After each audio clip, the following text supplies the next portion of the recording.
என்ன விட்டுட்டு போயிட்டாங்களே. நான் அவங்கள எவ்வளோ நேசித்தேன் அப்படின்னு சொல்லி தெரியுமா? இந்த உலகத்தில் என்னை விடவும் அதிகமாக அவங்கள யாராலையுமே நேசிக்க முடியாது. என்னை விடவும் அதிகமாக நான் அவங்க மேலே தான் அதிகமாக அன்பு வச்சுருந்தேன். ஆனால் இறுதியாக என்னை விட்டுட்டு போயிட்டாங்க. ஒருபோதுமே அவர்களை துன்பப்படுத்தணும், கண்ணீருக்கு ஆளாக்கணும் அப்படின்னு சொல்லி நான் நினச்சதே இல்லை. நான் நிறைய என்கிட்ட இருந்த சில கெட்டதுகளை கூட அவங்களுக்காக நிறையவே மாற்றிக்கிட்டேன். ஆனால் இறுதி வரைக்கும் என்னை அவங்க புரிந்து கொள்ளலை. இந்த உலகத்தில் நான் அவங்கள அதிகமாக நம்பிக்கை வச்சுருந்தேன். ஆனால் அது எல்லாத்தையுமே பொய்யாக்கிட்டு என்ன வேணாம் அப்படின்னு சொல்லிட்டு போயிட்டாங்க.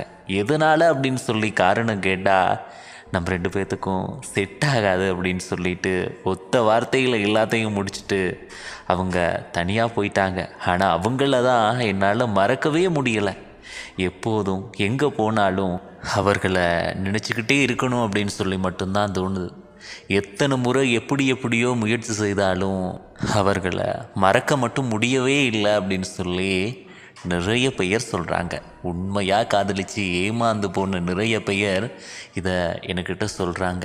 ஆனால் நம்மளை வேணாம் அப்படின்னு சொல்லி விட்டுட்டு போனவங்கள நினச்சிக்கிட்டே அழுது புலம்பிக்கிட்டு இருக்கதால இந்த வாழ்க்கையில் எதுவுமே மாற போகிறதில்ல. என்றாவது ஒரு நாள் மீண்டும் நம்மளோட வாழ்க்கையில் அவங்கள சந்திக்க ஒரு வாய்ப்பு கிடைக்கும்.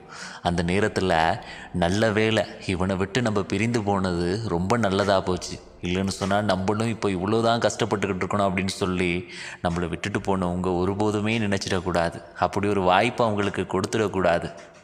மாறா அவங்க நினைக்கணும், இவங்களை விட்டுட்டு போயிட்டோமே, இப்படி ஒருத்தனை விட்டுட்டு போயிட்டோமே அப்படின்னு சொல்லி அவங்க யோசிக்கணும். அந்த நிலைமைக்கு நம்ம உயர்ந்து காட்டணும். அதை விட்டுட்டு வீணாக விட்டுட்டு போயிட்டாங்களே அப்படின்னு சொல்லி அழுது புலம்பிக்கிட்டு இருக்கதால எதுவுமே மாற போகிறதில்ல.